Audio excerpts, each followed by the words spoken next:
বাংলাদেশ।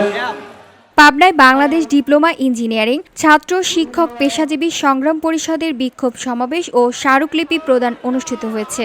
বুধবার সকাল 11:30টায় Bangladesh diploma engineering ছাত্র শিক্ষক পেশাজীবী সংগ্রাম পরিষদ কেন্দ্রীয় কমিটি ঘোষিত কর্মসূচির অংশ হিসেবে পাবনা জেলা শাখার আয়োজনে 7 দফা দাবিতে বিক্ষোভ মিছিল বের হয়।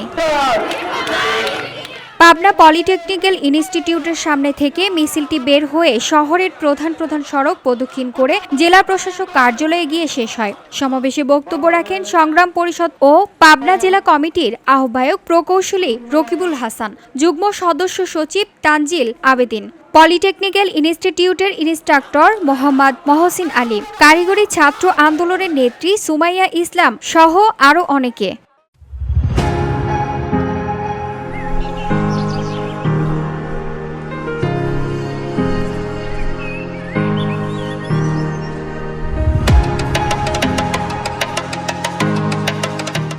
সমাবেশে পাবনা জেলার বিভিন্ন সরকারি ও বেসরকারি পলিটেকনিক্যাল ইনস্টিটিউটের শিক্ষার্থী ও শিক্ষকবৃন্দ, বিভিন্ন সার্ভিস অ্যাসোসিয়েশনের ডিপ্লোমা প্রকৌশলীগণ, ব্যবসায়ী ও কর্মপ্রত্যাশী ডিপ্লোমা ইঞ্জিনিয়ার অংশ নেন। পরে জেলা প্রশাসকের মাধ্যমে মাননীয় প্রধান উপদেষ্টা বরাবর স্মারকলিপি প্রদান করেন।